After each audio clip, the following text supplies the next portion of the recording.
একটারও কোনো যুক্তি নাই। এবং আপনার যখন এরা ভুয়া ভুয়া বলার পরে বলে যে এইটা জনগণের আক্রোশের বহিঃপ্রকাশ, আর ওনাদের উপর যখন জনগণ ডিম মারে তখন বলে যে এটা ছাত্র দল করছে, যুব দল করছে। সেইটা কোনো বহিঃপ্রকাশ না, যে বেয়াদবি। আপনার আজকে হচ্ছে কবি, মানে প্রেমের কবি, সাম্যের কবি, বিদ্রোহী কবি, জাতীয় কবি, ইংরেজি মাস হিসেবে আজকে ওনার 127তম জন্মবার্ষিকী। আমাকে একজন বক্তা হিসেবে নিয়েছিলেন। তা আমি বলেছি যে পৃথিবীতে সেকেন্ডে, ঘন্টায়, দিনে, সপ্তাহে, মাসে, বছরে বছরে মানুষ জন্মাচ্ছে, কিন্তু কাজী নজরুল ইসলামের মতো একজন ব্যক্তি 1000 বছরে একজন জন্মায়। এখন দেখতেছি যে অসভ্য, রাজনীতিতে শিষ্টাচার নাই, এবং মনে করেন হায়নার মতো আচরণ, বেয়াদবের মতো আচরণ, এরকম 1000 বছরে হয়তো বা 1-2 জন আছে, যেটা বর্তমান বিরোধী দল তাদেরকে উস্কানি দিয়ে বা তাদেরকে কাজে লাগাচ্ছে।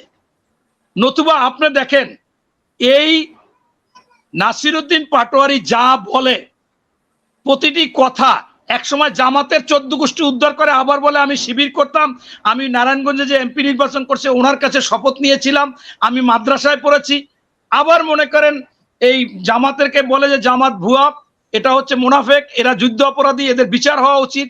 এই স্মৃতিসৌধেও আমি দেখলাম যে ওর সামনে থাকে, এই রাজাকারের স্থান স্মৃতিসৌধে হবে না, খুব উচ্ছৃঙ্খল ভাষায় যা তা স্লোগান দিল। আমি যাই দেখলাম, দূরে ছিল, পিছনে 10 ফিট পিছনে ছিল আপনার নাহিদ ইসলাম। তো আসলে এরা কি আসলে রাজনৈতিক কোনো শিষ্টাচার আছে কিনা এখন আমার কাছে তো মনে হচ্ছে না। আপনি যাকে গ্রেপ্তারের কথা বলেছেন, সে আজকে দেখেন ওখানে তারা একটা ছেলে বলতেছে, সাথে সাথে যখনই পেপার পত্রিকা এখানে এসেছে যে পিস্তলের মতো দেখা গেছে পকেট থেকে বাইর করে, সে লাইভে এসে এবং এনসিবি জামাতের বট বাহিনীরা ছাড়া শুরু করলো যে সে ছাত্র দলের একজনের কাছে এই স্টিকটা ছিল, সেইটা ছিনিয়ে আনছি আমি, মানে ও বক্তব্য দিচ্ছে সবাই ছাড়ছে, যে আমি ছিনিয়ে আনছি, আনার পরে এইটা আমি পকেটে ঢুকাইছি। সবাই দেয় পকেটে উঠায় পকেট থেকে, এখন আবার বলছে যে এইটা আত্মরক্ষার জন্য। আপনি এখানেই দেখেন মূলত হচ্ছে যে একেবারে খামাকা এই দেশকে অস্থির করার জন্য এইটা করতেছে। দেখেন আপনি যে এই তারেক রহমান ক্ষমতায় আসার পরে প্রথম মাধবদীতে একটা কিশোরীকে ধর্ষণ করছে নেশাখোর, সেইটা বিএনপির একজন, জামাতের 4 জন মিলে টাকা পয়সা দিয়ে ধামাচাপা করবে বিচার করেছে। কিন্তু ইতিমধ্যে যখন প্রশাসন জানছে, ডিআইজি সরাসরি গেছে। কখনো ডিআইজি আগে কখনো যায়নি, ডিআইজি যাই বলছে 72 ঘন্টার মধ্যে অপরাধীকে গ্রেপ্তার করব, সেখানে 21 ঘন্টার মধ্যে গ্রেপ্তার করছে। কিন্তু ওই সময় নির্বাচিত এমপি মাসুদ সে সামনে যাইয়া বলছে যে ওই আপনার মাধবতী যে কিশোরী ধর্ষিত কেন, ধর্ষক তারেক রহমান জবাব চাই। নাউজুবিল্লাহ, কত বড়! আপনার গ্রেপ্তার করলো 21 ঘন্টার মধ্যে, পরের দিন যদি এটা বলে।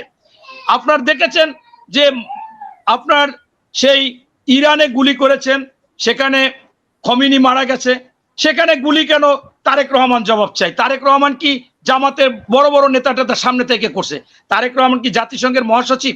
আপনি দেখেন যে এই বনশ্রীতে রামপুরায় বলৎকার করেছে, বলছে যে 48 ঘন্টার মধ্যে গ্রেপ্তার করবো, 8 ঘন্টার মধ্যে গ্রেপ্তার করেছে। আপনার সেই যে কিশোরী 11 বছরের অন্তঃসত্ত্বা হয়েছে, সেখানেও 22-23 ঘন্টায় গ্রেপ্তার করেছে। এরপরে আপনি দেখেন যে জামাতের এক নেতা, আবার মসজিদের ইমাম এবং জাজিরায় আবার একটা মাদ্রাসার শিক্ষক, সে মসজিদে একটা ধর্ষণের করেছিল, চিৎকার দিয়েছে, সাথে সাথে লোকজন প্রশাসনকে জানাইছে, যাই গ্রেপ্তার করেছে। এরপরে এই যে শিশুকে হত্যা করলো রামিসা, সেখানে আপনার গ্রেপ্তার করবে বলেছে, সেখানে 7 ঘন্টার মধ্যে গ্রেপ্তার হয়েছে এবং ইতিমধ্যে আজকে চার্জশিট দিয়েছে। এই ফ্যামিলি বলতেছে, বাবা বলতেছে যে আমি আপনাদের সাথে আর কোনো কিছু বলতে চাই না, আমাকে নিয়ে রাজনীতি করবেন না। আপনি বিরোধী দলের কাছে সবিনয় আবেদন, সে বাসা ছেড়ে চলে যেতে চাচ্ছে, আবেদন জানাচ্ছে যে একজন দেশের প্রধানমন্ত্রী আমার এইখানে আসছে, আমাকে যেটা বলেছে, যে আশ্বস্ত করেছে, এর চাইতে পৃথিবীতে আর কিছু হতে পারে না। উনি কি এইটা করেছে? উনি করাইছে? উনি তো সাথে সাথে অ্যাকশনে গেছে। এখন এরা বলবে, আপনি তো শুনেন নাই যে যখনই বাংলাদেশে তারেক রহমান আসছে, এই আমার কিন্তু বীর প্রতীক ভাই, আমি একটা কথা শুনতে চাই যে মনির ভাই, একটা ফোন আলাপ মানে আমরা শুনেছি যে একজন নেতা যাবে তার জন্য একটা 15-16 বছরের মেয়েকে রাখার জন্য। এটার জবাবে আপনাদের আজকে প্রতিমন্ত্রী শাহে আলমকেও জিজ্ঞেস করেছে, উনি কথার উত্তর দেননি। তো এগুলো আসলে মানে এগুলো কি? এটা হচ্ছে কি, আমি যতটুকু বলতে পারি এটা সম্পূর্ণ ওই নেতাও জানে না, মিথ্যা কথা, ভিত্তিহীন। বাংলাদেশে বিভিন্ন জায়গায় বিভিন্ন জনকে খুশি করার জন্য অনেক কিছুই করে। এখন কে কি করেছে, মেইন হচ্ছে যে আমি এক জায়গায় যাব, আমার জন্য এটা বলতেছে একজনে, আর আমি জানিও না বা আমি এটার মধ্যে নাই।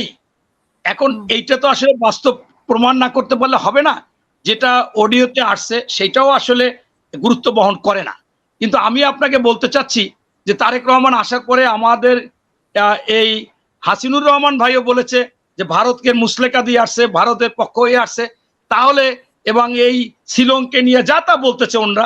অথচ আজকে দেখেন আমরা ভারতের সাথে কোনো এই সমরাস্ত্র যে পাকিস্তানের সাথে চুক্তি হলো, আজকে মনে করেন পররাষ্ট্রমন্ত্রী কথা বলতো, পররাষ্ট্রমন্ত্রী বলেছে আমরা তিস্তা বাদ দেব, ভারতের কাছে আমরা জিজ্ঞাসার প্রশ্ন রাখি না, আপনার পদ্মাতে ব্যারেজ করব, ভারতের সাথে আমার দরকার নেই, আমরা চায়নার সাথে যোগাযোগ করতেছি, চায়নার সাথে কাজ করতেছি। ওই বাংলাদেশে তারেক রহমান আসার আগে বিবিসিতে আপনিও পাবেন, 2 দিন আগে বিবিসি সাক্ষাৎকার নিচ্ছে তারেক রহমানের, যে আপনি তো বাংলাদেশে যাচ্ছেন, যদি সরকার প্রধান হন আপনি কি করবেন? বলছে প্রথমত আমি ভারতের সাথে আমার পানির ন্যায্য হিস্সা আদায় করব। বলছে এরপর কি করবেন? যে ফেলানির মতো লাশ আর তার কাটায় ঝুলবে না, প্রয়োজনে গ্রেপ্তার করবে, বিচার হবে, কিন্তু এই অমানবিক কোনো কাজ হবে না। তৃতীয়ত কি করবেন? বলছে যে যত অসম চুক্তি আছে আমি বাতিল করে সেখানে আমাদের দেশের স্বার্থে যেটা হবে সেটা দেখব। এখন আপনাকে এখন আমি কিভাবে বুঝাবো বলেন, কিভাবে বুঝাবো?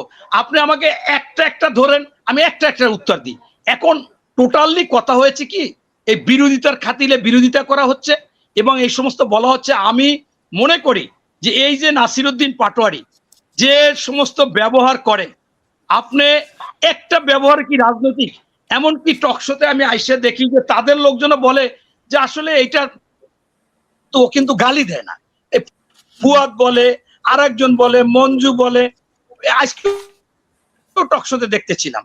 এখন এই কথা বলাই যে আমি চোর, কিন্তু আমি আপনারটা চুরি করি নাই, চুরি করছি দূরের, মানে আমি শিষ্টাচার বহির্ভূত কথা বলতেছি কিন্তু গালি দি নাই, কথা বলছি এরকম এরকম এরকম কোনো কথা বলা যায়? আপনি দেখেন তারেক রহমান বিরোধী দলের নেতার কাছে গেছে, ওই এনসিপির কাছে চরমনাই গেছে, সংসদে আবার যখন যায় সেখানে আপনার বিরোধী দলের নেতাকে বলে আপনি সামনে যান, বসে কথা বলে, আপনার দেশকে নিয়ে চিন্তা করতে বলে। অথচ আপনার তারপরেও আমরা দেখি যে শুধুমাত্র বিরোধিতার খাতিলে বিরোধিতা, কতক্ষণ বলবে তারেক রহমান মুসলেকা দিয়া ভারতে আসছে, এই দালাল অমুক তমুক। অথচ এই দলের বড় বড় নেতারা বলতেছে তারেক রহমান এই পালাই গেছে দেশ। আরে ভাই, 71 সালের 22 নভেম্বর 37 জন লইয়া গোলাম আজম বিশ্বে প্রথম পালাইছে, তারেক রহমান তো পালাবার প্রশ্ন আসে না। তার যে বলে মুসলেকা দিয়ে গেছে, এটা অঙ্গীকার নামা, সে অসুস্থ, আমি আপাতত রাজনীতি থেকে অব্যাহতি নিলাম, আমি বিদেশে চিকিৎসা নেব, এই ধরনের একটা কথা। এইটা তো হাসিনা দিয়েও গেছিল, হাসিনা আবার ঢুকতে পারে না, খালেদা জিয়া আমরা মিছিল করেছিলাম, এখন গেছে, ওনার তো বাঁচার অবস্থায় ছিল না, এবং দলের প্রধান হচ্ছে খালেদা জিয়া, খালেদা জিয়া যায় না, তার নিচের একজন গেছে, সে কি দলের প্রধান যে দল ছেড়ে চলে গেছে? আপনার এই যে কথা, এখন কি বলবো? আমি যদি বলি জামাতের আবুল কালাম আজাদ বুদ্ধিজীবী, সে অনেক মোটা অঙ্কের টাকা আওয়ামী লীগকে দিয়ে ভারতে পালাই গেছে, এখন আবার আসছে। এখন আমি সেইটার কথা বলতে চাই না, আমি বলতে চাচ্ছি যে শেখ হাসিনাকে বিতরিত করার জন্য জামাত, বিএনপি, আমাদের এই হাসিনুল ভাই বা অন্যরা, আমরা কিন্তু একটাই লক্ষ্য উদ্দেশ্য ছিল যে এই জালিমকে বিতাড়িত করতে হবে, এই জুলুম সহ্য করা যাবে না, এবং তিনি যে অন্যায়, অত্যাচার, গণহত্যা, মানুষকে রিমান্ড, আয়নাঘর, এখনো খারাপ কাজ নাই বিশ্বে, এরকম একজন ফ্যাসিস্ট আছে, সেই কাজগুলো করেছে, সেইটা আমরা বিতাড়িত করব এবং বাংলাদেশকে গণতান্ত্রিক অবস্থায় ফিরিয়ে আনবো, এবং আমরা সকলের বাক স্বাধীনতা থাকবে। আজকে এই নাসিরউদ্দিন পাটোয়ারি যেটা করতেছে, আমি যে যদি তার কাউন্টার দিই, সেটা যেটা করতেছি বিএনপি, এতে লাভবান হচ্ছে ওই আওয়ামী লীগ। এবং এই আওয়ামী লীগ আমি মনে করি যে 11 দলকে পৃষ্ঠপোষক করতেছে, অথবা ভারতও করতেছে, কারণ আমরা কখনো দেখি নাই যে ভারত বিরোধী, এই যে ভারতের শুভেন্দ্র অধিকারী যে ধরনের আপনার মুসলমানের উপর যে অন্যায় অত্যাচার করলো, আমি ওই শুক্রবার চলে গিয়ে বাইতুল মোকাররম, আমি মনে করছি জামাত নামুক আর যারা নামুক আমি নামবো, একটা মুসলমান ইসলামী দল নামে নাই এবং কোনো আন্দোলন সংগ্রাম করে নাই। এখন আপনি কি করবেন? বিএনপি পররাষ্ট্রমন্ত্রী বা অন্যরা বলছে যে এই ধরনের কিছু করা ঠিক হবে না, আপনারা বর্ডারে আমরা পাহারা বাড়াইছি বা এটা কিছুটা হুঁশিয়ারিও দেওয়া হয়েছে। এখন আপনার যেটা একটা কথা বলেছেন, শুভেন্দ্র অধিকারী বলেছে যে পুশব্যাক করবে বা বাংলাদেশে পাঠাইবে। আমি আপনার এই চ্যানেল থেকে শুভেন্দ্র অধিকারী চরম বেয়াদব, উচ্ছৃঙ্খল, অসভ্য, সভ্যতা ওই দেশে এনেছিল মুসলমানরা। ওই ভারত স্বাধীনতায় টোটাল শহীদ হয়েছিল 92,250 জন মনে হয়, তার মধ্যে 62,993 জন মুসলমান শহীদ হয়েছিল। ওই ভারতবর্ষকে আপনার এখন পর্যন্ত সভ্যতা এনেছে মুসলমানরা।